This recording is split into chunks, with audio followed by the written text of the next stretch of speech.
ബീഹാറിലെ കനത്ത പരാജയം ദേശീയ തലത്തിൽ ഇന്ത്യ സഖ്യത്തിന് കനത്ത തിരിച്ചടിയാകും. സഖ്യത്തിന്റെ നിലനിൽപ്പിന് പോലും ബീഹാർ തിരഞ്ഞെടുപ്പ് ഫലം ഭീഷണിയാകും. സഖ്യത്തിന് നേതൃത്വം നൽകുന്ന കോൺഗ്രസ് ബീഹാറിലെ തോൽവിക്ക് മറുപടി പറയേണ്ടി വരും. 2020 ബീഹാർ നിയമസഭാ തെരഞ്ഞെടുപ്പിലുണ്ടായ മഹാസഖ്യമാണ് ലോക്സഭാ തെരഞ്ഞെടുപ്പിൽ ഇന്ത്യ സഖ്യ രൂപീകരണത്തിന് വഴിയൊരുക്കിയത്. ലോക്സഭാ തെരഞ്ഞെടുപ്പിൽ BJPക്ക് കനത്ത വെല്ലുവിളി ഉയർത്താൻ കോൺഗ്രസിന്റെ നേതൃത്വത്തിൽ ഇന്ത്യ സഖ്യത്തിന് കഴിഞ്ഞെങ്കിലും പിന്നീട് നടന്ന ഡൽഹി, ഹരിയാന, മഹാരാഷ്ട്ര തിരഞ്ഞെടുപ്പുകൾ സഖ്യത്തിൽ വിള്ളലുകൾ വീഴ്ത്തി.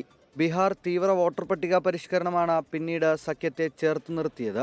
എന്നാൽ സീറ്റ് വിഭജനത്തിൽ കോൺഗ്രസ് ഇത്തവണയും കാണിച്ച പിടിവാശി സഖ്യത്തെ തുടക്കത്തിലെ പ്രതിസന്ധിയിലാക്കി.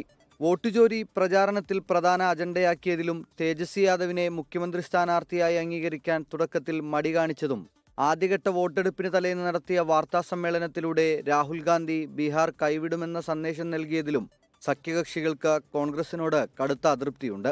കനത്ത പരാജയത്തിന് പിന്നാലെ സഖ്യകക്ഷികൾ ഈ അതൃപ്തി പരസ്യമാക്കും. NCPയും TMCയും നേരത്തെ തന്നെ കോൺഗ്രസിന്റെ സമീപനത്തിനെതിരെ രംഗത്ത് വന്നിരുന്നു.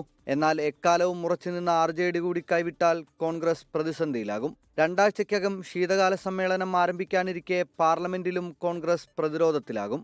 24 ഡൽഹി.